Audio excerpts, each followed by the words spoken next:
Rien pour nous, Seigneur. Car c'est toi, Seigneur, qui t'es qualifié pour porter, Seigneur, ces noms majestueux, Seigneur. Tu as tout pris, Seigneur, dans la main du diable. Tu es ressuscité, tu as dit, toute puissance t'a été remise. Tout pouvoir t'a été donné, Seigneur. Et aujourd'hui, tu nous fais grâce, en tant que ton peuple, de nous attribuer ce pouvoir afin de les exercer de la même autorité que toi-même l'aurais exercé, Seigneur. Car ton trône est au ciel et la terre est ton marchepied. Mais tu as trouvé des hommes, des femmes pour marcher pour toi sur cette terre et dont nous sommes, Seigneur, ton corps, la plénitude de celui dont tu es qui opère tout en tous, Seigneur. Père éternel, merci, mon Dieu.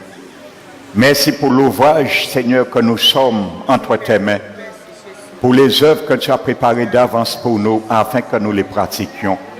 Nous les pratiquions, Seigneur. Nous voulons encore aller davantage avec toi. Mais, Seigneur, particulièrement ce matin, apprends-nous pour ce faire. Qui est le Saint-Esprit? Qui est cette troisième personne que tu as envoyée, Seigneur Jésus, à ta place? Le Paraclet, Seigneur, pour vraiment achever ton œuvre que tu as commencée sur cette terre. Il ne le fait pas hors de nous, mais il le fait en nous, Seigneur. Avec nous, Seigneur. C'est pour cela, nous t'élevons, Seigneur, pour ce mystère révélé, Seigneur, dans ce siècle dernier, à nous qui sommes ton peuple, mon Dieu. Merci, mon Dieu. Seigneur, ma prière ce matin, c'est que quelqu'un, Seigneur, qui n'a pas encore, Seigneur, eu, Seigneur, l'habitation de ton Esprit Saint, puisse vraiment, Seigneur, sortir dans ce lieu avec ce don, Seigneur, que tu as promis à cette femme samaritaine. Tu lui as dit, si tu savais le don et tu connaissais qui te demande à boire, non seulement tu l'aurais donné à boire, mais la sauce qui mettra en toi deviendra une sauce qui jaillira jusqu'à l'éternité. Afin, Seigneur, que ceux, Seigneur, qui n'ont pas encore reçu ce don, la personne ontologique de ton Esprit Saint en eux, puisse sortir ici avec ce bénéfice, Seigneur. C'est ma prière ce matin, mon Dieu. Exalte-toi, glorifie ton Saint-Nom. Nous t'élevons, Seigneur. Nous lions toute arme du diable forgée ce matin contre cette œuvre. Nous les brisons au nom de Jésus. Je chasse dans ce lieu tout esprit de sommeil et tout esprit de distraction. Vous quittez ce lieu ce matin au nom de Jésus. Que ton Esprit Saint, seul et souverain, pour ouvrir les cœurs ce matin et opérer le miracle, Seigneur Jésus, tu l'as envoyé ce matin encore dans ce lieu. Nous te glorifions, Père, nous t'exaltons et nous te magnifions dans le majestueux nom de notre Rédempteur Jésus-Christ. Amen. Amen. Asseyez-vous, frères et sœurs.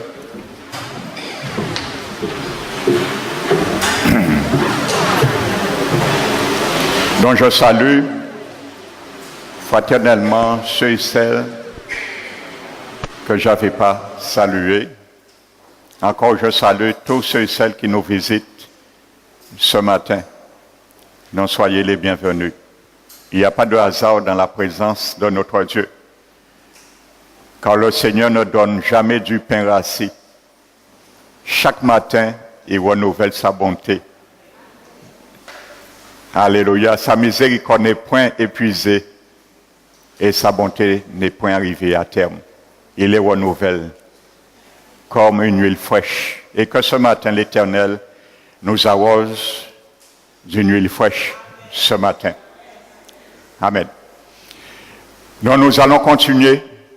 Bon, pour ceux qui prennent cet enseignement pour la première fois aujourd'hui, le thème s'appelle un sujet qui est très controversé dans le monde chrétien aujourd'hui, qui s'appelle la Trinité. Amen. Le Seigneur m'a poussé à donner cet enseignement par rapport aux diverses questions, interrogations que beaucoup parmi son peuple se posent. et à travers ce qu'ils entendent également.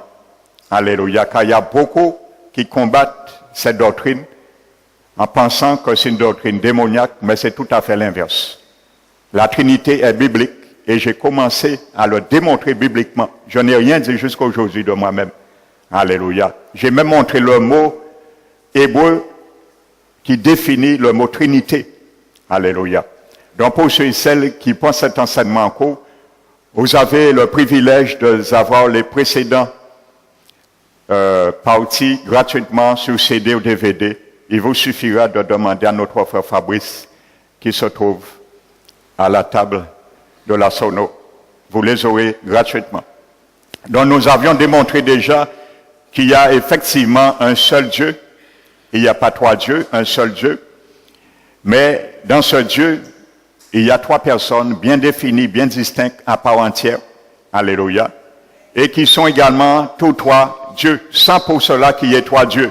Donc je le dis encore et je le répète, je sais que c'est une équation humainement qui n'est pas facile à saisir. Alléluia. Mais ce n'est pas parce que des choses que nous ne comprenons pas, qui n'est pas, comment dirais-je, vrai à la raison. Amen. Donc nous avions prouvé déjà bibliquement que le Père est Dieu. Là, il n'y a aucune ambiguïté. Il est également une personne. Nous avons démontré également que Jésus-Christ est une personne. Là, il n'y a aucune ambiguïté. Et qu'il est également Dieu. Et nous avions commencé de voir bibliquement que le Saint-Esprit est une personne. Et aujourd'hui, je vais continuer sur sa personnalité et également sur sa divinité. Et nous allons voir, peut-être, ça va étonner beaucoup, vous allez vous rendre compte que l'Esprit de Dieu est une personne et qu'il est aussi Dieu. Alléluia. Amen. Contrairement à la doctrine, je vous ai lu un témoignage, un avertissement de la part du Seigneur lui-même, de serviteurs qui sont allés en enfer, et Jésus les a dit que ceux qui enseignent la doctrine de William Branham, alléluia, car cet homme a fait une secte qu'on appelle la secte branhamiste, et cette secte enseigne que Jésus est le Père, Jésus est le Fils, et il est le Saint-Esprit lui-même, ce qui est une doctrine de démon. Alléluia. Amen. Et il y en a aujourd'hui des serviteurs qui prêchent cette doctrine. Amen. Donc ils sont en train de préparer, sillonner chemin là pour brebis à yo, précipiter un jour en enfer. Si yo pas repenti yo. Amen. Alors je préfère encore donner cette note pour que ça résonne dans notre entendement. Alléluia. Donc dimanche dernier, j'ai dit, nous allons prendre, comme dit la Bible, la parole de Dieu dit qu'un témoignage est authentifié sur la déposition de 2 ou 3 témoins. Donc j'avais commencé dimanche dernier à prendre le premier témoin, qui est la parole de Dieu, pour démontrer la personnalité du Saint-Esprit, et je reviendrai après sur sa divinité. Amen. Parce que, comme nous l'avions vu, il y a des sectes qui essaient de démanteler ça, en disant que l'Esprit de Dieu, c'est une force impersonnifiée, c'est une puissance. Amen. La Bible va contredire cette thèse. Donc, la Bible, nous avons vu que le mot même que Jésus a défini pour l'Esprit Saint qui devait envoyer, c'est le mot grec parakletos, qui veut dire paraclet. Et je vous ai montré, je vous ai même demandé, si vous ne le croyez pas, vous doutez, de poser cette question à un grammairien grec, il vous dira la même chose. Que le mot parakletos, qui a été traduit en français par consolateur, paraclet ou avocat, s'agissant du Saint-Esprit dans le grec, n'est jamais employé pour une chose, toujours pour une personne. Le mot parakletos. Amen. Donc avec ça seulement, j'aurais pu m'arrêter sur la personnalité du Saint-Esprit. Amen. C'est clair et net. Amen. Parakletos n'est jamais utilisé pour une chose, toujours pour une personne. Alléluia. Donc déjà, le premier témoin prouve que l'Esprit de Dieu est une personne. Amen. Donc nous allons continuer aujourd'hui. Donc d'une manière inextricablement, nous avons vu que l'Esprit de Dieu est une personne. Donc deuxièmement, nous allons venir sur l'Épître de Jean.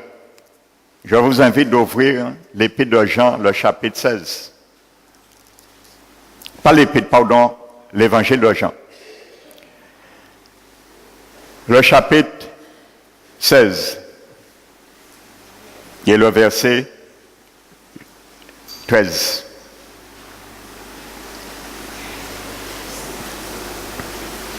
Chapitre 16.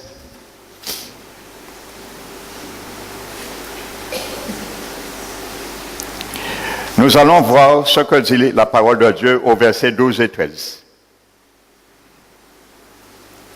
Donc Jésus dit, quand le consolateur, quand il sera venu, il convaincra le monde en ce qui concerne le péché, la justice et le jugement. En ce qui concerne le péché, parce qu'il ne croit pas en moi. La justice, parce que je vais au Père et que vous ne me verrez plus. Le jugement, parce que le prince de ce monde est jugé. Quand le consolateur, je vous disais dans le grec, c'est Parakletos, sera venu, l'Esprit de vérité, il vous conduira dans toute la vérité, car il ne parlera pas de lui-même, mais il dira tout ce qu'il aura entendu, et il vous annoncera les choses à venir. Il me glorifiera parce qu'il prendra de ce qui est à moi et vous l'annoncera. Vous savez, déjà dans le verset 12 et 13, la parole de Dieu nous décrit l'omniscience du Saint-Esprit. Au verset 12 et 13, il n'y a que quelqu'un qui est omniscient qui peut faire un tel ministère. Amen. Et ailleurs, la Bible dit l'Esprit de Dieu est omniprésent, omnipotent et omniscient. Donc, il n'y a qu'un Dieu qui a ces vertus. Amen. Alléluia. Donc, ces deux versets décrivent l'omniscience du Saint-Esprit de Dieu, l'omniscient. Amen. Que nous rencontrons plus loin, qui est décrit également pour Dieu. La Bible nous dit, il convaincra. Dont le verbe convaincre en grec, c'est le mot elencho, ne signifie pas persuader ou convaincre au sens d'amener quelqu'un à croire ou à reconnaître que telle proposition est vraie. Il signifie, selon les contextes, faire honte, mépriser, reprendre ou adresser un reproche, accuser, reconnaître coupable, dénoncer ou exposer, mettre en évidence une faute réfutée. Voici la panoplie de ce mot grec qui est traduit pour convaincre en parlant du Saint-Esprit. Vous pensez une chose peut faire de telles choses? Frères et sœurs, une chose peut faire de telles choses? Non. Ni trop de travail derrière ça pour un bitin peut faire un bitin comme ça. Vous pensez si je prends la chaise, la chaise peut faire toutes ces choses? Non, la chaise n'a pas de voix. La chaise n'a pas d'oreille. La chaise n'a pas de mains. La chaise n'a pas de pieds. Alléluia. Pour créer un réquisitoire dans le cœur de quelqu'un. Une sentence. Dieu décrit vraiment, nous avons vu dimanche dernier, que le mot paraclet était décrit uniquement pour quelqu'un qui assistait un coupable devant la justice. Voici l'origine, déjà, l'étymologie de ce mot grec, parakletos. Donc c'est un terme juridique. Alléluia. Et c'est pour cela l'Esprit de Dieu convainc, crée un réquisitoire dans le cœur d'un pécheur pour le ramener à comprendre et à connaître sa faute, la gravité de ses péchés et prendre conscience devant Dieu. Alléluia. L'Esprit de Dieu, c'est un juriste. Amen. Il a les aptitudes d'un avocat, d'un juge. Alléluia. Et c'est notre moniteur intérieur de notre conscience aujourd'hui qui nous interpelle pour ceux qui sont habités déjà par l'Esprit de Dieu lorsque nous faisons quelque chose qui n'est pas bien. C'est notre moniteur intérieur. Et nous dit, mon fils, ma fille, attention, prends égard. Tu as dit quelque chose, tu as dit un gros mot. Tu n'as pas eu la maîtrise de ta bouche. Sache la prochaine fois, fais attention. Reprends-toi. Attention, mon fils, ma fille, tu vas regarder ton frère, ta soeur. X personnes de mauvais regard hautain. Attention, je suis en toi maintenant. Je suis un Dieu qui est saint. Je suis là pour sanctifier ta vie, pour sanctifier ton regard. Ne regarde plus comme ça. Détourne ce regard. Alléluia. Regarde comme moi, je regarde cette personne. Même si tu as fait du tort, mais regarde-le avec mes yeux. Un Dieu miséricordieux. Alléluia. Donc c'est le moniteur intérieur pour nous ramener et créer un réquisitoire également de nos forces intérieures. Amen. Et ensuite, il nous amène à la consolation. Parce que l'abbé dit que Dieu est le Dieu de toute consolation et le Père de toute miséricorde. Il nous exhorte. Il nous corrige. Et ensuite, il nous ramène à la consolation. Comme un père et une mère qui châtie avec amour ses enfants. Alléluia. Nous avons ce Dieu qui est Père aussi. Il nous châtie aussi quand il le faut. Parce que nous sommes, personne n'est exemple de la correction. Et il a dit dans le livre des Hébreux, nous avions tous part à la sainte correction quand nous le méritons. Alléluia. Lorsque notre salut devient un peu trop désinvolte à l'égard du Seigneur, il est obligé de nous corriger avant que le diable nous rattrape de nouveau et nous enchaîne dans son esclavage de nouveau. Amen. Et c'est ce qui a été fait le jour de la Pentecôte par le témoignage de l'apôtre Pierre. L'abbé dit que les chrétiens, les 3000 à peu près, les 3000 qui étaient là, qui ont entendu la prédication de l'apôtre Pierre, ils ont compris le tort qu'ils ont fait à eux-mêmes de crucifier Jésus. Donc, ils ne pouvaient pas se défaire de cela. Ils se sentaient coupables, condamnés. Ils pensaient, mais il n'y avait aucun recours. Ils ont dit, que ferons-nous, frères? Et l'apôtre Pierre les a donné la porte de sortir. Mais l'abbé dit qu'ils ont eu le cœur vivement touché. Lorsqu'on vient au Seigneur, on doit avoir le cœur vivement touché. Autrement, nous qui viens au Seigneur aujourd'hui, nous ne pouvons jamais venir à l'église encore. Et ça arrive. Ça s'est déjà présenté ici. Alléluia. On fait un appel à la repentance. Du seul fait les gens entendent que si vous viennent au Seigneur, vous pouvez aller en enfer, tout le monde va venir. Mais dans leur cœur, ils ont dit, encore accepter Jésus, Seigneur, sauve-moi, pas en enfer. Mais qui continue à boire au moins. Qui continue à fumer drogue en moins. Qui continue à adultérer. Qui continue à prendre madame à boire en moins. Qui continue ainsi de suite. Qui continue à courir carnaval en moins. Qui continue à prosterner moi devant une statue en moins. Parce que c'est ça, famille en moins. Apprendre moi, c'est ça la religion. Ben moi, on peut changer. Alors on vient, on confesse Jésus. Amen. Et on repart aussi condamné qu'on est venu devant l'autel. Parce que Dieu ne donne pas son Esprit Saint à de tels cœurs. Hein. On ne trompe pas Dieu, frères et sœurs. Lorsqu'on vient dans un tel état de cœur, on pense en avoir reçu l'Esprit de Dieu. Non. La Bible dit, Dieu donne son Esprit Saint à ceux qui lui obéissent. Un cœur vrai, contrit et humilié.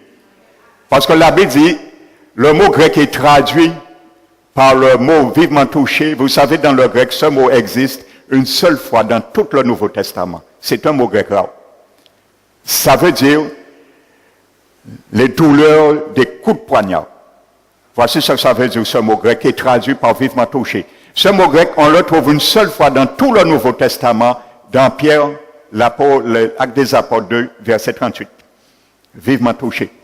Donc là, ça veut dire, Dieu nous décrit, il n'y a pas d'hypocrisie.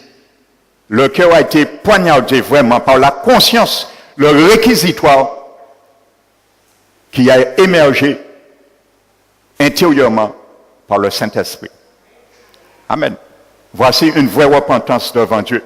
Et la Bible dit de telle tristesse conduit au salut, à la repentance qu'on ne se repent jamais. Mais il y a une deuxième tristesse selon le monde qui mène à la mort.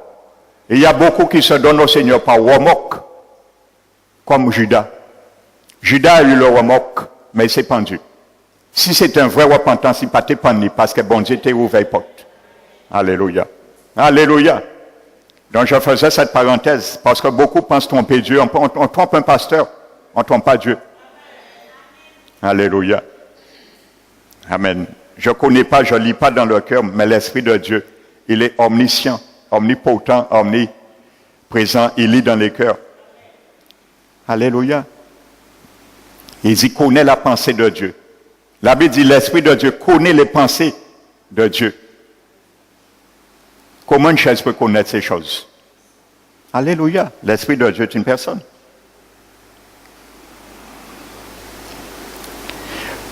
Donc je vais noter également le verbe annoncer les choses à venir dans Jean 16 et toujours Jean 16 verset 13 et qui pour objet les choses à venir ne signifie pas non plus nécessairement annoncer quelque chose de nouveau. Il peut prendre le sens d'expliquer ou de redire ce que quelqu'un a dit. Vous voyez? C'est pour cela que Jésus disait parfois à ses disciples, je vous dis ces choses, mais vous n'êtes pas encore prêts à les comprendre. Et lorsqu'ils ont reçu l'Esprit de Dieu les a rappelé ce que Jésus avait déjà dit bien souvent. Donc c'est ce sens qu'a ce mot grec. Alléluia. Redire ou appeler ce que quelqu'un avait déjà dit. Alléluia. Et au fur et à mesure, il comprenait certaines choses qui étaient à leur entendement un obstacle.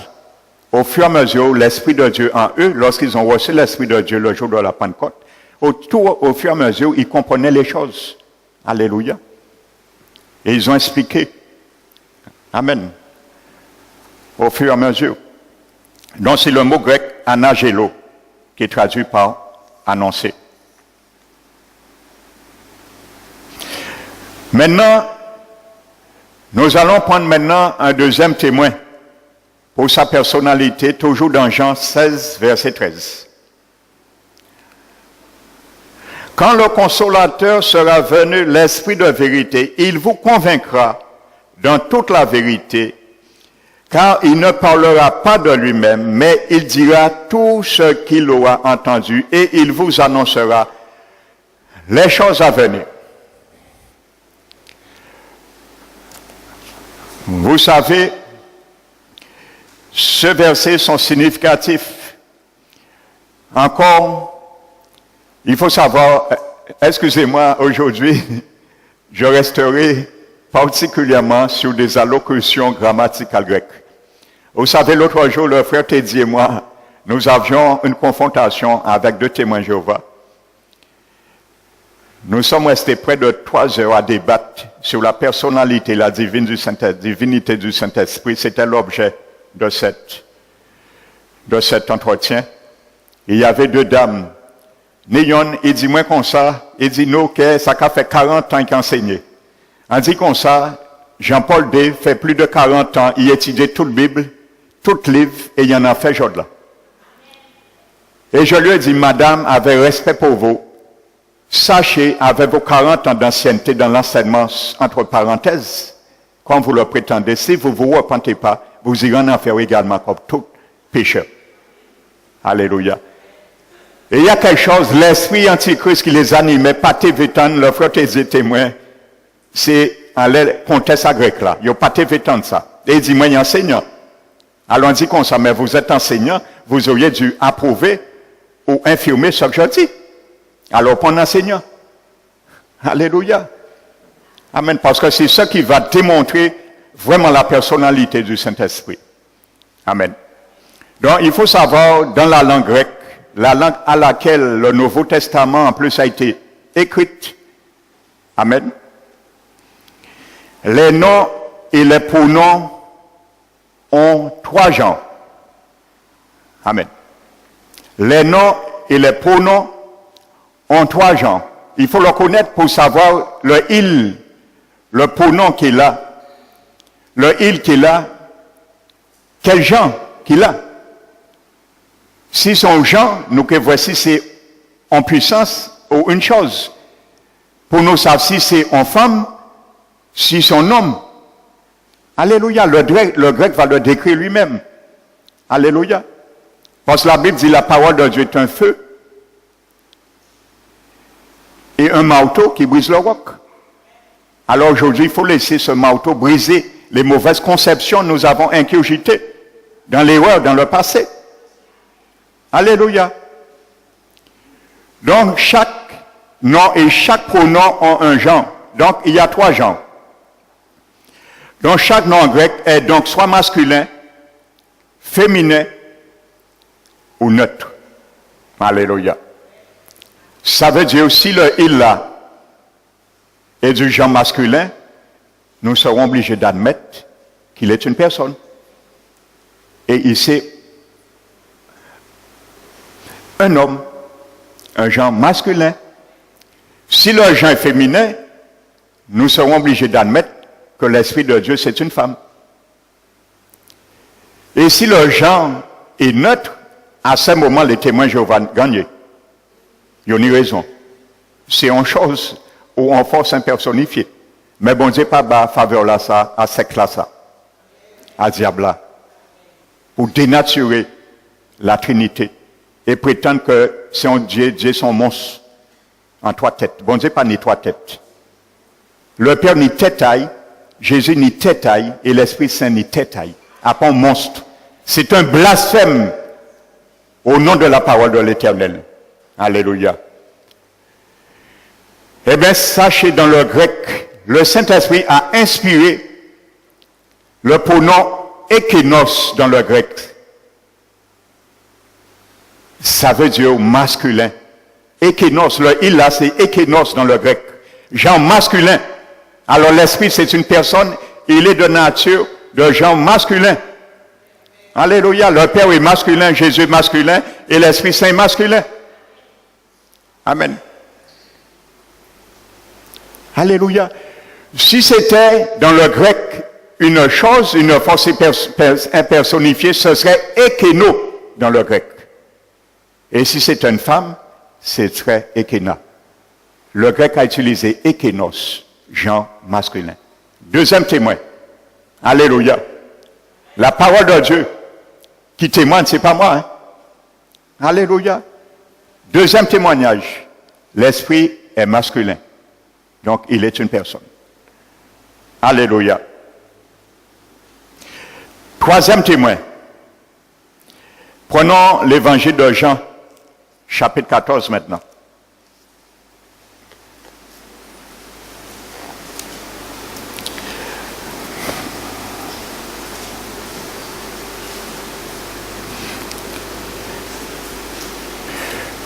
Chapitre 14, l'évangile toujours de Jean,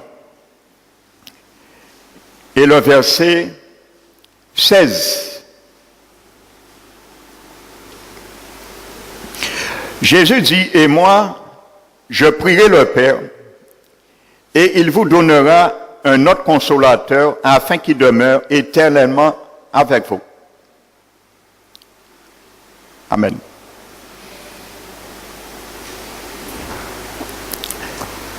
Dans le grec également,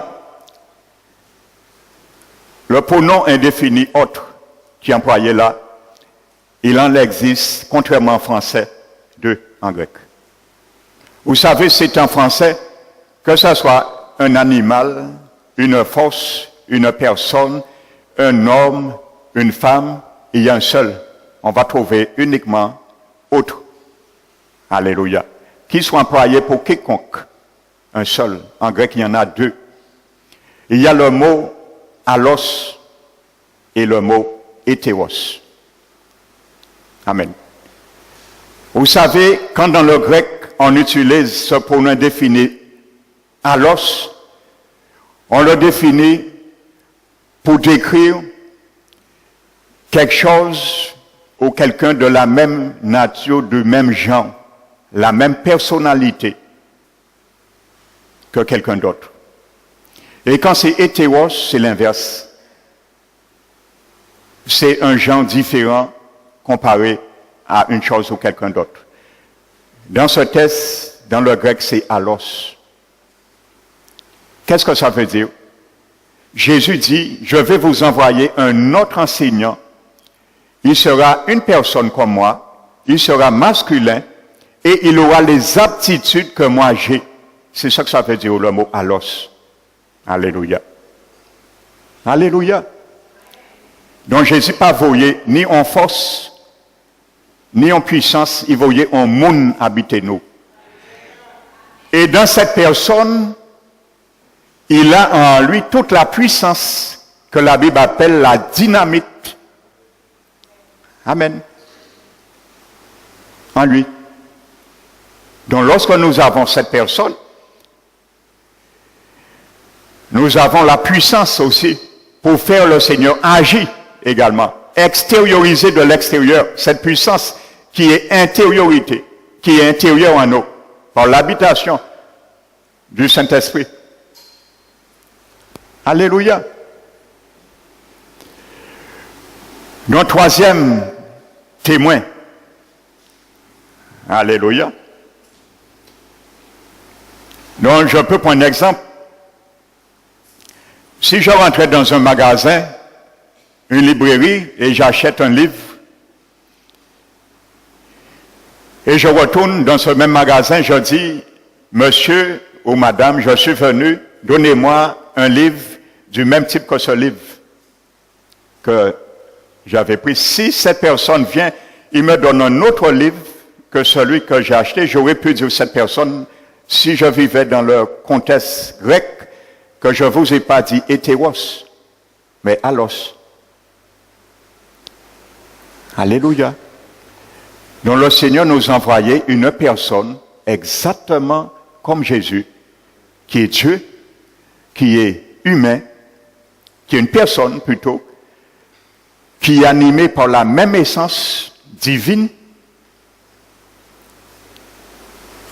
et qu'il est aussi un enseignant pour continuer à enseigner l'enseignement que Jésus avait commencé et élargi cet enseignement.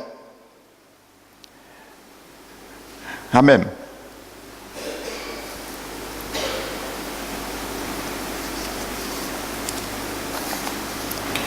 Quatrième témoin. Prenons Matthieu. Nous allons rencontrer une formule trinitaire parmi tant d'autres. Et il n'y a pas que celui-là. Et comme j'expliquais au début de cet enseignement, Jésus a enseigné la Trinité, les apôtres ont enseigné la Trinité. Alors je ne vois pas la raison pour moi de ne pas l'enseigner. Amen. Alléluia. Parce qu'il faut que nous sachions qui est l'Esprit de Dieu. Et vous savez, beaucoup de chrétiens ne savent pas aujourd'hui qui est l'Esprit de Dieu. Hein?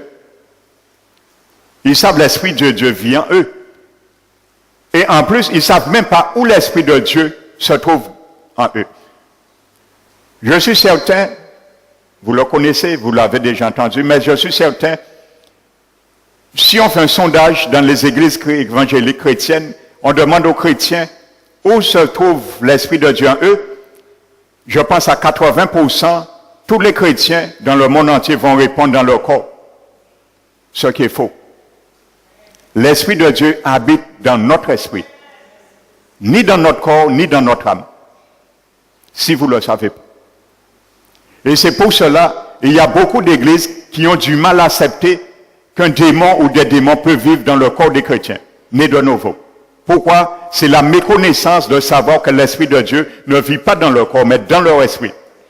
Oui, l'Esprit de Dieu peut vivre dans ton esprit et des démons vivent dans ton corps et dans ton âme.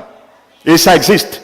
Et je le répète comme je le dis, à 95% des délivrances que moi je fais, c'est dans les corps des chrétiens. À pas corps païen. Païen pas ni l'Esprit de Dieu. 95% je prends mon propre témoignage à pas habiter en lit et un vrai témoignage en moi. 95% de délivrance que je fais dans les vies, ce sont des chrétiens Alors, pour mon pays, blague là, ça. Dis-moi, chrétien, une fois il a accepté le Seigneur, tout beau, tout nouveau démon, quand il est parti. Non, je n'ai jamais vu ça dans la Bible. J'ai vu la Bible dire de chasser les démons. Il n'y a pas jamais dit démon qui est parti, jour-là, qu'il nous a accepté le Seigneur. Loin de là, il m'a donné mandat, et c'est ce mandat qu'il a donné à tous serviteurs de chasser les démons. Qui est encore chrétien, qui est encore à païen, mandat là, c'est chasser eux. C'est ça que je crois, et qui est écrit. Et il n'y a aucun verset qui prouve cette thèse que lorsqu'on est inscrit au Seigneur, les démons qui doivent croire. Il n'y a aucun verset qui le justifie. Loin de là, il y a des versets qui justifient un chrétien peut être habité par un démon. Paul l'a dit. Et il a dit, si vous recevez un autre, si quelqu'un vient vous prêcher un autre Jésus que je vous voulais prêcher, si vous recevez un autre esprit que vous avez embrassé, et si vous recevez un autre esprit, vous le supporterez fort bien. Quand tu as l'Esprit de Dieu, qu'est-ce que l'Esprit de Dieu? Je l'ai reçu. L'Esprit que j'ai reçu vient moi. Alors si je reçois un autre esprit, il est rentré en moi aussi, qui est vivant en moi. C'est ça que Paul dit. Et il y a d'autres versets. Alléluia. Vous savez, lorsque la Bible dit de ne pas donner accès au diable, c'est aux chrétiens qui parlaient. Le mot grec est traduit par accès veut dire intériorité. Ça veut dire pas accès à un démon pour entrer encore en nous. Le mot accès en grec, c'est ça que ça veut dire. Si un chrétien ne se garde pas, un démon qui est habité. Et le démon là qui vient, l'Esprit de Dieu peut quitter. Non, l'Esprit de Dieu sera là, il peut déranger. Parce que même dans le temple, il y avait des démons dans le temple à Jérusalem, dans les parvis, l'Esprit de Dieu, la présence de Dieu était dans le sanctuaire, le lieu très saint. Nous sommes un temple, esprit, âme et corps. Un point c'est tout, nous sommes une trinité. Ce sont des enseignements qui vont choquer, mais je préfère vous dire la vérité, afin que vous soyez libres, libérés de toutes choses, de tout esclavage, de la philosophie des hommes. Amen. Il n'y a aucune honte, je le dis, d'être délivré. La délivrance, Jésus l'appelle le pain des enfants. Qui honte nous nie? Jésus a dit la délivrance s'appelle le pain des enfants, à pas le pain des païens. Je ne vais pas me précipiter à chasser des démons dans les païens, parce que ils peuvent protéger eux après. Des démons là qui retournent. Mais un chrétien, quand il est délivré, il peut garder la maison vide parce qu'il a l'Esprit de Dieu en lui. Ça s'appelle le pain des enfants. Allez, de toute façon, j'ai commencé un enseignement sur cela. Je vais l'élaborer, vous allez comprendre ça mieux. Nous allons prendre des exemples très spécifiques dans la Bible. C'est une parenthèse que je faisais. Amen.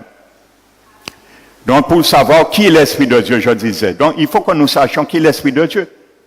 Amen. C'est la troisième personne de la Trinité. Pour ne pas trister. Alléluia. Il y a un frère, un ami d'enfance. Nous avons la même ancienneté dans le Seigneur. Nous avons accepté le Seigneur ensemble. Nous sommes passés ensemble par le baptême d'eau. Jusqu'à aujourd'hui, par quoi l'Esprit de Dieu sans monde. Et c'est un frère n'a jamais travaillé. Toutes les portes sont fermées. J'étais obligé l'autre jour de l'exalter. J'ai dit, écoute-moi, mon frère.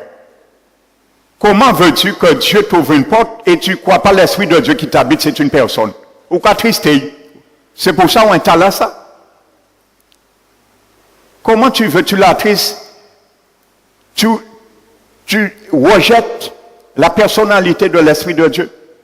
Comment tu veux t'ouvrir une porte? Ah mais quoi trister? Ou quoi lier mes aïe? Ou quoi faire comprendre son chose? Il ne peut pas agir bas. Délier mes aïe, il peut agir bas. Alléluia.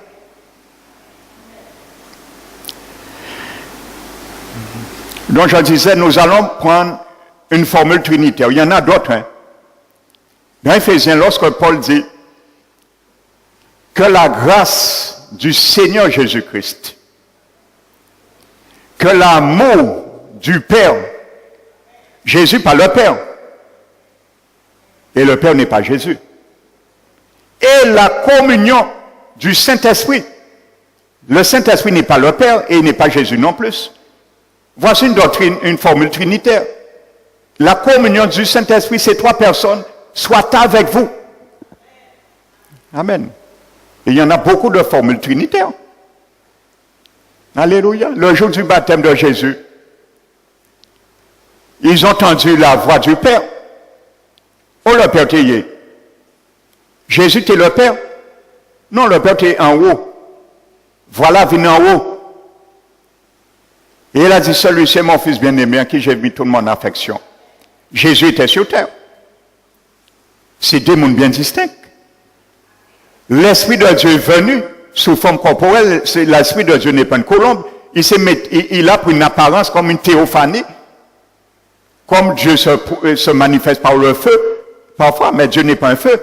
Il est une personne. Et l'Esprit de Dieu est venu et il a oint Jésus lorsqu'il est sorti dans l'eau. Amen. La Trinité était là. La Bible dit, l'Esprit vient, il s'arrêta sur Jésus. Il ne rentre pas en Jésus. Parce que l'autre dit que Jésus est l'Esprit Saint le jour du baptême. Non. Jésus avait l'Esprit de Dieu depuis le sein de sa mère. Parce que les anges l'ont adoré à sa naissance. Alléluia. Bon Dieu pas fait un ange adoré, un être humain. Il était Dieu depuis sa naissance parce qu'il avait l'Esprit de Dieu. L'Esprit de Dieu est venu en personne loin Jésus pour son œuvre messianique. Parce qu'il devait rentrer dans sa mission. C'est pour ça qu'il a reçu l'onction du Saint-Esprit, mais pas l'Esprit de Dieu. Il était déjà habité par l'Esprit de Dieu. Il a reçu l'onction messianique pour rentrer et commencer son œuvre. L'Esprit de Dieu l'a oint personnellement, contrairement au temps vétérotestamentaire. Lorsqu'on voyait un prêtre, un roi, on le oignait d'huile et ensuite l'Esprit a posé son sceau sous cette onction, sous ce ministère. Mais Jésus, c'est l'Esprit de Dieu lui-même qui l'a oint. Ça, c'est autre chose. L'Esprit a oint Jésus lui-même. Alléluia. Amen. Donc, il faut le savoir. Donc, nous venons à Matthieu 28. Matthieu 28.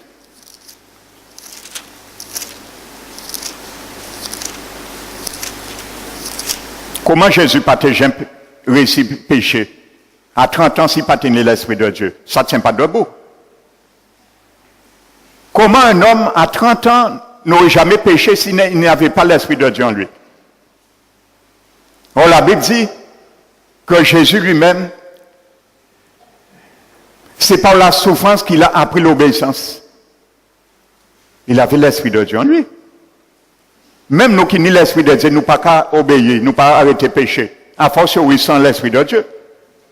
Amen. Jésus avait l'Esprit de Dieu, frères et sœurs. Ne croyons pas à ces enseignements. Jésus avait l'Esprit. Il n'a pas été habité par l'Esprit le jour de son baptême. La Bible nous dit au verset 19, verset 28, et chapitre 28, verset 19. Matthieu.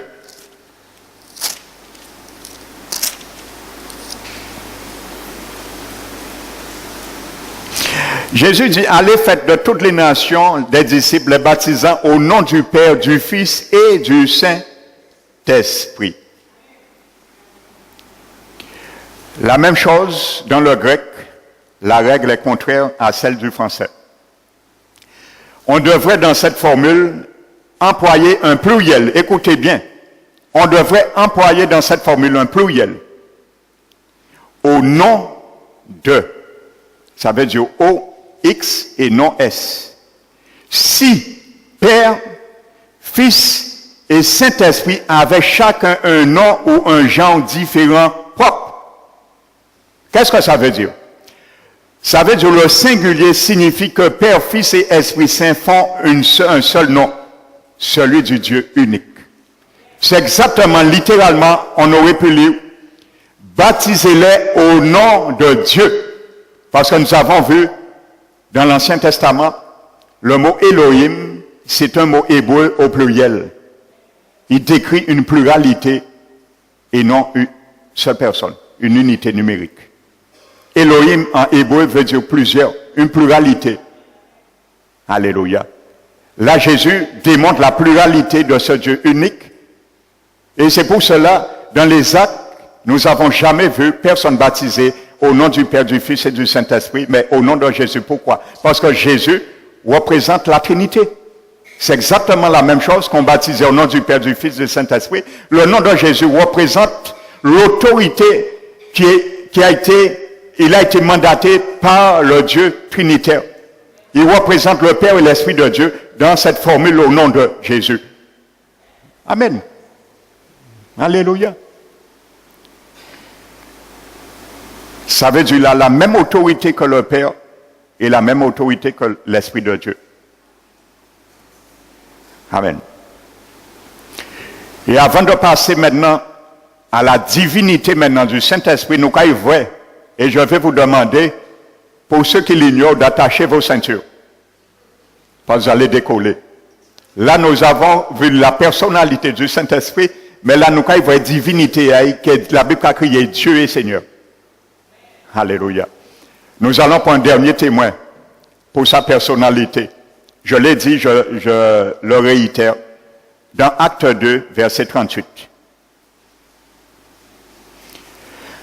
Acte 2, verset 28. L'abbé dit, vous recevez, repentez-vous. Pierre a dit à ses contemporains, repentez-vous et que chacun de vous soit baptisé au nom du Seigneur Jésus à cause du pardon des péchés et vous recevrez le don du Saint-Esprit. Acte 2, verset 38.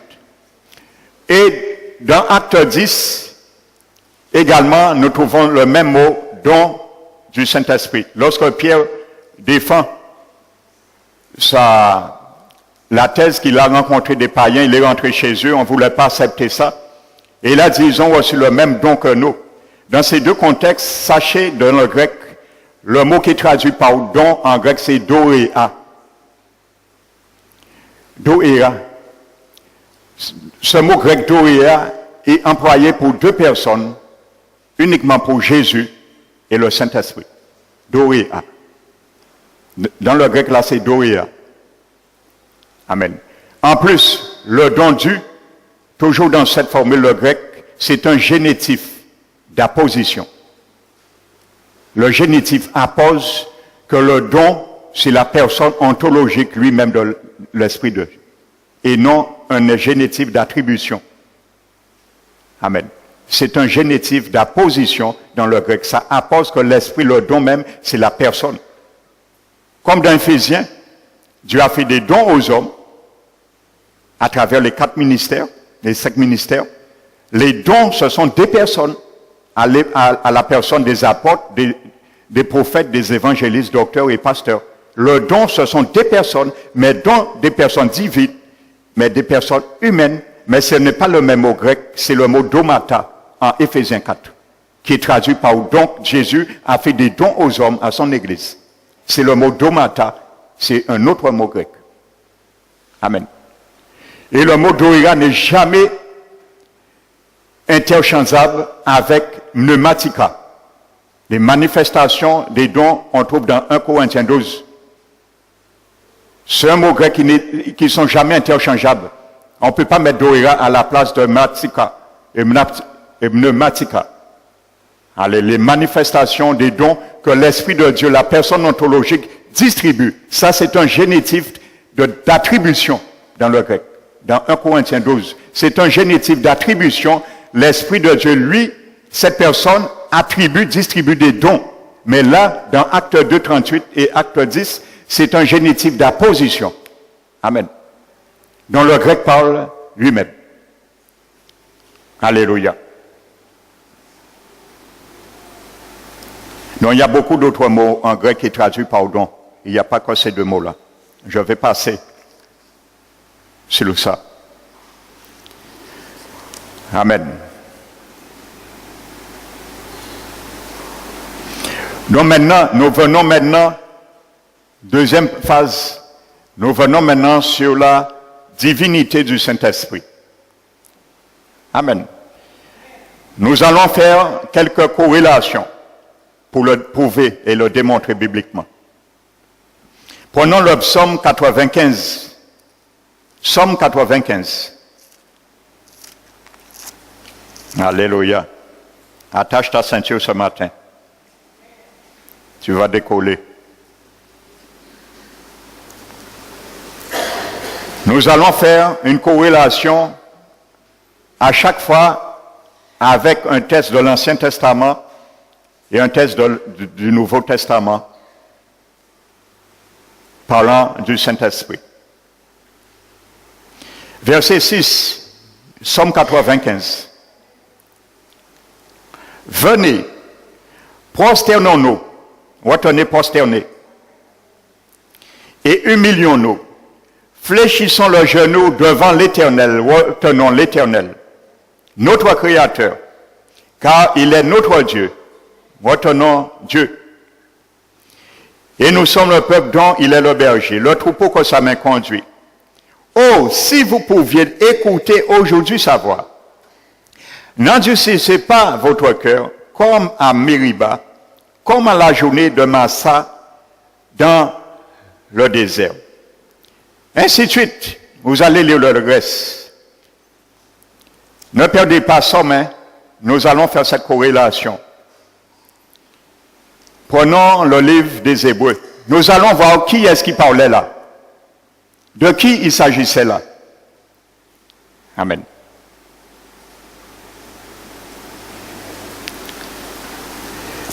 Hébreux 3.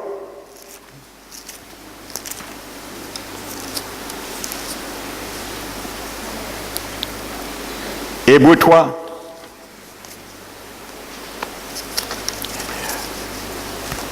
Chapitre 3, verset 7. Eh bien, mon frère, ma soeur, le livre des Hébreux nous donne la réponse. Qui est-ce qui parlait là? Qui est-ce qu'on appelle l'Éternel, le Dieu, le Seigneur? Il s'appelle l'Esprit de Dieu. Il est marqué dans Hébreux 3, verset 7. C'est pourquoi, selon ce que dit le Saint-Esprit, qu'est-ce qu'il disait dans le psaume 95? Aujourd'hui, si vous entendez sa voix, n'endurcissez pas vos cœurs comme lors de la révolte, le jour de la tentation dans le désert, où vos pères me tentèrent pour m'éprouver et j'ai vu mes œuvres.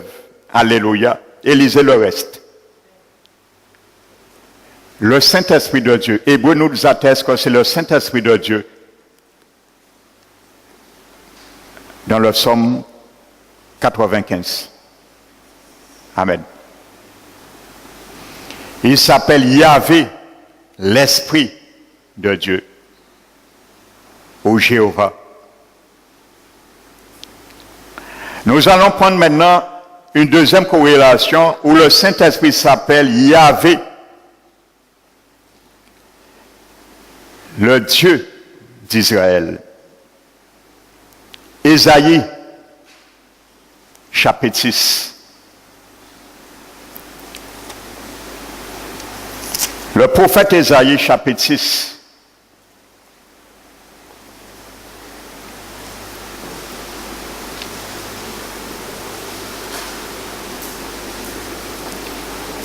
Ésaïe, chapitre 6, versets 8 à 10. La Bible dit, j'entendis la voix du Seigneur disant, où enverrai-je? Qui enverrai-je? Vous voyez, il n'était pas seul. Il était à toi. Le Dieu, dans sa pluralité, était là, les trois. Qui enverrai-je et qui marchera devant nous? Donc ils n'étaient pas seuls, ils étaient à toi là. Le Père, le Fils et l'Esprit de Dieu, ils étaient là à toi. Je répondis, me voici, envoie-moi. Il dit alors, va et dis à ce peuple, vous entendez et vous ne comprendrez point, vous verrez et vous ne saisirez point. Notez les versets parce que je vais vite. Vous allez les vérifier. De toute façon, il y a aussi l'enregistrement. Rends insensible le cœur de ce peuple, endurcis les oreilles et bouche-lui les yeux, ainsi de suite. Nous allons prendre l'apôtre Paul. L'apôtre Paul va nous répondre de qui s'agissait là. Alléluia. Qui a parlé par le prophète Ésaïe? L'apôtre Paul va nous le répondre dans le livre des Actes, chapitre 28. Actes des apôtres, chapitre 28.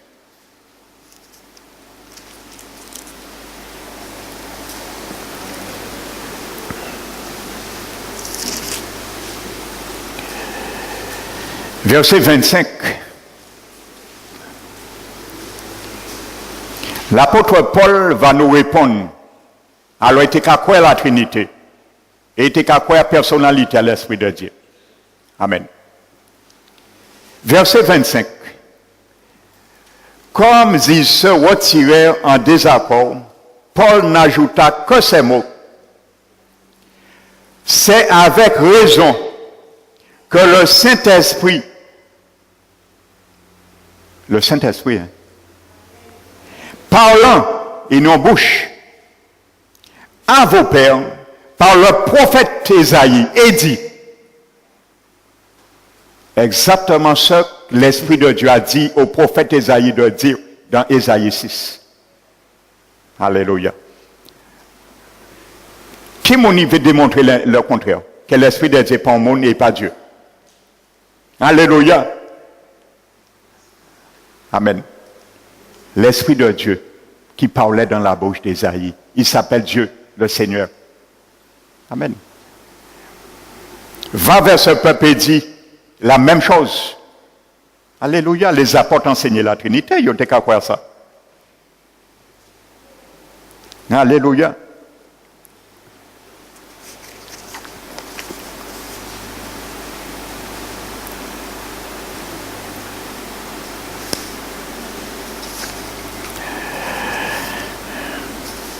Et nous allons prendre une dernière corrélation pour montrer la divinité que l'Esprit de Dieu est Dieu. Amen. Jérémie 31.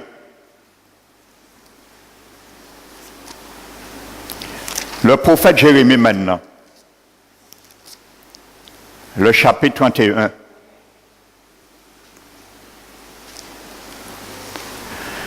Versets 31 et 34.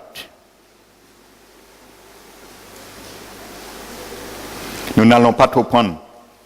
L'abbé dit, voici les jours viennent, dit l'Éternel, où je ferai avec la maison d'Israël, la maison de Juda, ainsi de suite. Au verset 33, je mettrai ma loi au-dedans d'eux, je l'écrirai dans leur cœur, et je serai leur Dieu, ils seront mon peuple. Celui-ci n'enseignera plus son prochain, ni celui-là son frère en disant, connais l'Éternel, car tous me connaîtront, depuis le plus grand, le plus petit jusqu'au plus grand, dit l'Éternel, car je pardonnerai leurs iniquités et je ne me souviendrai plus de leurs péchés. Nous allons voir qui est-ce qui parlait là, attitré l'Éternel. Alléluia. Le livre des Hébreux va nous répondre. Hébreux 10.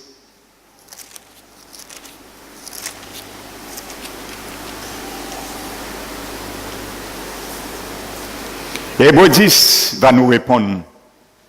Comme ça, demain, Yopé dit, Pasteur Emmanuel, prêchez la Trinité, doctrine satanique. Yopé dit, Pasteur Emmanuel, prouvez-nous que la Trinité est biblique. Alléluia. Et pas dire rien de lui-même. Hébreux 10, Hébreux nous répond, qui parlait là? Dans Jérémie, dans la bouche du prophète Jérémie. Alléluia. Les prophètes savaient l'Esprit de Dieu était une personne. Alléluia. Verset 15. C'est ce que le Saint-Esprit nous atteste aussi. Alléluia. Après avoir dit dans la bouche du prophète Jérémie la même chose. Alléluia, dans Jérémie 31. Voici l'alliance que je ferai avec eux. Je ne me souviendrai plus de leurs péchés, ainsi de suite. Le Saint-Esprit de Dieu qui a mis ses paroles dans la bouche de Jérémie. Il s'appelle l'Éternel dans Jérémie 31. Il y a d'autres corrélations, hein. J'aurais pu prendre. Mais 3 témoignages, 3 témoins suffisent pour attester le témoignage. Alléluia. Amen. Et nous allons terminer avec une équation. Les enfants aussi, prenez votre bic. Vous allez faire cette équation avec moi. Prenez un bic et une feuille. C'est mathématique. Faites cette équation. C'est mathématique. Nous allons faire une équation mathématique pour démanteler une thèse encore de la secte des témoins de Jéhovah. Les témoins de Jéhovah nient également la divinité de l'Esprit Saint il cite une théorie du théologien catholique Karl Rahner pour déclarer que tout théos, qui veut dire Dieu, le Dieu, littéralement, n'est jamais utilisé dans la Bible, dans le Nouveau Testament, pour parler du pneuma éugion, littéralement Esprit Saint. Ça veut dire, selon lui, il n'y a aucun verset dans la Bible qui parle du Saint-Esprit en tant que Dieu. Ça, c'est la théorie que les témoins de Jéhovah ont pris pour récuser la divinité, la personnalité du Saint-Esprit, qui est venue par un théologien catholique, Karl Rahner. Nous allons récuser cette thèse. Prenons acte 5 et nous allons faire une équation. Nous allons examiner deux versets qui se suivent et nous allons trouver le mot tout théos suivi du pneuma éugion. Acte 5.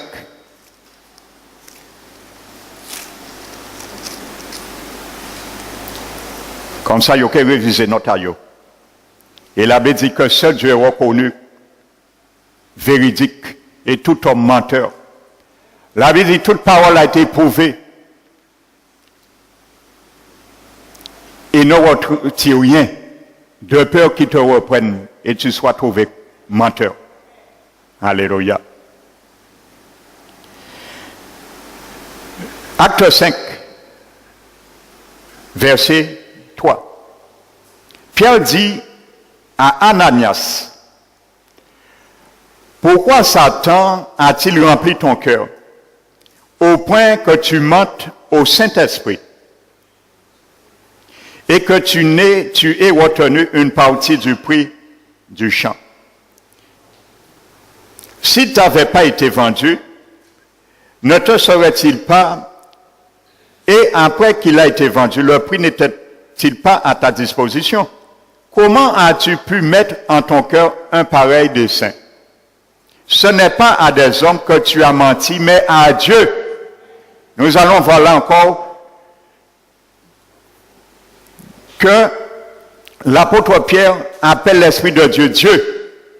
Alléluia. Nous allons terminer sur cette équation. Alléluia.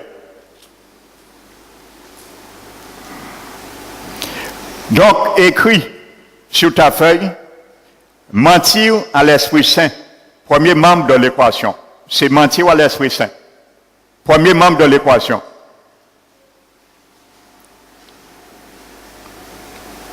Mais égal. Deuxième membre de l'équation, mentir à Dieu. Donc mentir à l'Esprit Saint égale mentir à Dieu. Maintenant, vous allez supprimer les termes semblables de cette équation. Les termes semblables, c'est quoi? Un jeune peut me dire? Mentir à. Supprimer les deux termes semblables de l'équation, des deux côtés. C'est mentir à. Qu'est-ce qui reste? Qui peut me dire qu'est-ce qui reste? L'Esprit Saint et Dieu. Donnez gloire à Dieu. Alléluia. Alléluia. L'Esprit Saint est Dieu.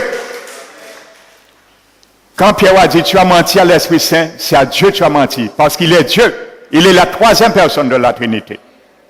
Alléluia. Que cette équation soit gravée pour toujours. L'homme qui vient dire l'Esprit Saint pas Dieu. Il part en monde. Ben, l'équation là, ça. Alléluia. Un enfant, les enfants ont fait cette équation. Et je suis certain qu'ils comprennent qu'à la Bible, ils comprennent. Alléluia. Alors la thèse de Karl Rahner, ce théologien, ne tient pas. Alléluia. Debout devant le test de la parole de Dieu. Et il y en a beaucoup d'autres que j'aurais pu prendre. Mais je vais me conclure comme je vous l'avais promis. Il faut que vous le sachiez. L'origine du mot Jéhovah. Parce que Dieu s'appelle Yahvé, mais il s'appelle Jéhovah. On peut l'appeler Jéhovah également. Amen. Parce que les témoins Jéhovah prétendent que l'occurrence, je vous disais dimanche dernier, le mot Yahvé se trouve 7000 fois dans l'Ancien Testament. On ne trouve jamais le seul mot Jéhovah parmi ces 7000 occurrences. Or, les témoins Jéhovah ont dit que c'est le mot Jéhovah qu'on trouve, ce qui n'est pas biblique. Alléluia. Dans le texte original hébreu, c'est Yahvé. Et on le trouve 7000 fois. Amen. Donc, je vais vous donner l'original de la prononciation de ce mot, que vous le sachiez. Mais que tu appelles l'Éternel, le Dieu Yahvé ou Jéhovah, c'est la même chose. J'ai même des témoignages que Jésus lui-même appelle, dit c'est le grand Dieu Jéhovah. Il s'appelle lui-même Jéhovah. Donc il n'y a rien dans ça. Mais il faut connaître et comprendre à quel moment que ce mot est sorti, cette prononciation. Donc tout d'abord, le nom de Dieu est employé environ 7000 fois dans l'Ancien Testament avec les 4 consonnes désignées par le tétragramme. Tétra veut dire 4 et gramme, lettres. C'est ça que ça veut dire, tétragramme. Donc les 4 lettres, les consonnes, c'est Y, H, W, H. Ça veut dire Yahvé. C'est ce mot que Dieu a décrit pour Moïse lorsqu'il l'envoyait devant Pharaon. Il a dit, tu diras, je suis. Alléluia. C'est ça que ça veut dire dans le tétragramme. Yahvé, je suis. C'est écrit avec 4 lettres, 4 consonnes. Amen. Donc, si Jéhovah ne se trouve pas dans la Bible, alors d'où vient cette prononciation? Il est bien sur son côté. Alléluia. Donc nous allons voir son origine. Il faut savoir que les Juifs, environ 400 ans avant Jésus-Christ, s'appuyant sur le 3e commandement, tu ne utiliseras pas le nom de Dieu en vain, qu'on trouve dans Exode 27, ils avaient commencé à ne plus prononcer le nom divin 400 ans avant Jésus-Christ. Donc l'utilisation de ce nom était strictement interdite dans le temple, dans les synagogues ou ailleurs. Seul le grand prêtre, le souverain sacrificateur, avait droit de l'utiliser dans les célébrations spéciales, le nom de Yahvé. Amen. Les Juifs ont commencé même à prononcer non là ça pour pas désacraliser. Amen. Donc chaque fois, lorsque ces Juifs lisaient les Écritures sacrées et qu'ils rencontraient le tétragramme Yahvé, ils disaient à haute voix Adonai ou Elohim. Au lieu de dire Yahvé, ils disaient Adonai ou Elohim, qui veut dire Seigneur ou Dieu au pluriel. Elohim, le him en hébreu veut dire un X comme en français, la pluralité. Amen. Le singulier Elohim, c'est Eloah. Amen. Et je disais que Moïse, dans le Pentateuque, les 5 premiers livres, Moïse a mentionné le mot Elohim 500 fois au pluriel avec un verbe singulier, qui montre bien que la pluralité avec un verbe singulier qui prouve bien que Moïse décrivait la Trinité. Amen. Le verbe était toujours singulier dans 500 occurrences de Elohim dans l'hébreu. Dans les 5 premiers livres de la Bible qu'on appelle le Pentateuque qui a été écrit par Moïse. Donc, il disait à haute voix Adonai ou Elohim. Donc, progressivement, l'utilisation du nom divin est mise de côté. Amen. Donc, les Juifs n'utilisaient presque jamais maintenant le mot Yahvé, c'était Adonai ou Elohim. Donc, ainsi, la prononciation exacte de Yahvé a disparu.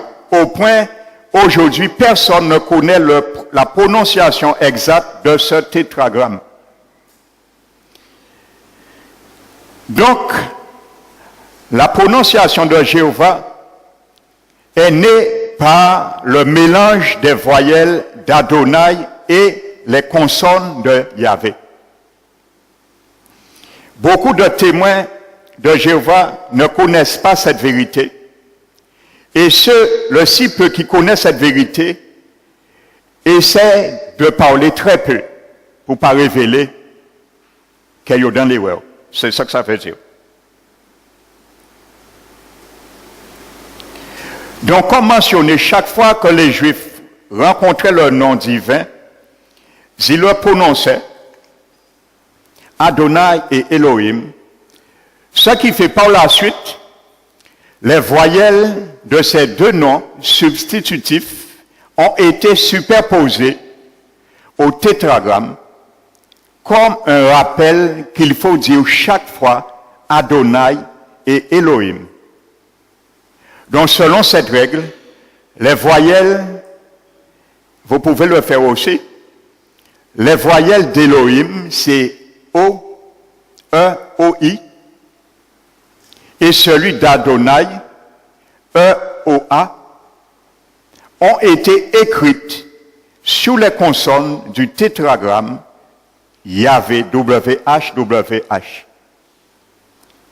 Mais vers l'année 1100, après Jésus-Christ, les chercheurs, les masorètes, ne comprennent pas la signification de cette façon d'écrire, intercalent les voyelles de ces noms substitutifs entre les lettres qui constituent le nom divin Yahvé.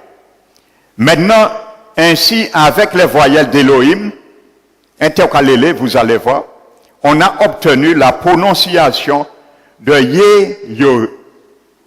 Yehorim ou Jéhoïm. Et en intercalant les voyelles avec le tétragramme, avec celui d'Adonai, on obtient Yehowa ou Jéhovah. Dont l'emploi Jéhoï, que les Juifs employaient également, Jéhoï ou Jéhovah, n'a pas eu trop de succès pour les Juifs, mais Jéhovah est devenu rapidement d'un usage courant. Voilà l'histoire de la naissance de la prononciation Jéhovah. Ni plus ni moins. Alléluia. Et on a retrouvé ce mot Jéhovah pour la première fois dans un document en 1200 après Jésus-Christ. Alléluia. Alors les témoins Jéhovah nient tout faux. Et seul Jésus est véridique. Alléluia. Et que son nom soit glorifié. Amen. Alléluia. Maintenant, j'ai fini l'enseignement sur la Trinité. Nous avons vu la troisième personne de la Trinité qui est l'Esprit Saint, qui est une personne qui nous habite. Cette personne m'habite depuis 79. Alléluia. Il vit en moi et je sais que c'est une personne. Il me l'a déjà démontré, prouvé, je l'ai déjà éprouvé. Amen. Je vais demander s'il y a dans ce lieu ce matin une personne qui voudrait ce matin, avant de partir dans ce lieu, dire Seigneur Jésus, car ça chez l'abbé dit, si quelqu'un n'a pas l'Esprit de Dieu, il ne lui appartient pas. C'est uniquement quand tu as l'Esprit de Dieu en toi, tu peux appeler ton Créateur le Dieu Père. Autrement, tu peux l'appeler Dieu, mais pas Père. Parce que tu n'es pas encore le fils ou la fille dans sa famille. Il t'accueille et il veut t'accueillir aujourd'hui. S'il y a quelqu'un qui veut aujourd'hui, dis Seigneur, je remets ma vie entre tes mains, afin que tu me donnes cette personne que j'ai entendue ce matin par ta parole, l'Esprit de Dieu qui est une personne pour m'habiter, c'est un miracle qui se fait instantanément par la foi. Donc si tu veux aujourd'hui, toi qui n'es pas encore habité, qui veut dire tu n'as pas encore fait alliance avec Dieu, accepter sa grâce pour qu'il puisse te donner son Esprit Saint, tu peux le faire ce matin. Et à partir d'aujourd'hui, l'Esprit de Dieu va t'habiter. Il va t'aider à cheminer vers le ciel chaque jour. Le jour que tu partiras, il va envoyer ses anges récupérer ton esprit et ton âme afin de te mettre dans le paradis en attendant la résurrection de ton corps physique qui sera un jour dans la tombe. Sinon, te garder le jour de l'avènement parce que son avènement est imminent. Jésus vient bientôt. C'est nous qui allons voir ça. Et je prie chaque jour, je dis, Seigneur, fais grâce aux plus âgés parmi nous de rester pour ton avènement parce que nous besoin de ça. Alléluia. Nous verrons l'avènement du Seigneur. Donc, s'il y a quelqu'un ce matin veut dire, Seigneur, je t'accepte afin de me faire goûter ce don que tu as présenté à cette femme un jour samaritaine, je veux ce don aussi. L'Esprit de Dieu, cette personne pour vivre et m'habiter. Et je peux te dire que quand tu as cette personne en toi, tu ne peux être la même personne. Alléluia. Parce que si je vous définis ma vie avant de connaître Dieu, ils ont payé quoi ça? Ils ont dit menti. Alléluia. Il n'y a que le Seigneur qui peut nous changer lorsqu'il nous donne son Esprit Saint. Alors ce matin, n'hésite pas, si tu veux, cette grâce coule sur toi, lève ta main où tu es et je vais prier pour toi. Que le Seigneur te donne son Esprit Saint. Alléluia. N'hésite pas. Je sais, il y a certains, peut-être qui vont essayer de faire cela. Ils vont entendre dans leur pensée une voix qui leur dit, mais non, aucun n'y t'en pas fait ça. Sache que c'est le diable qui va te parler. Refuse ça. Lis ses pensées. Alléluia. Donc si quelqu'un veut ce matin, dit Seigneur, je veux partir ici avec ton Esprit Saint. Qu'il lève sa main. Alléluia. Il a déjà pris l'initiative. Qu'il lève sa main, qu'il s'avance également. Alléluia. Donc s'il y a quelqu'un qui hésite, je vais donner gloire à mon Dieu avec un...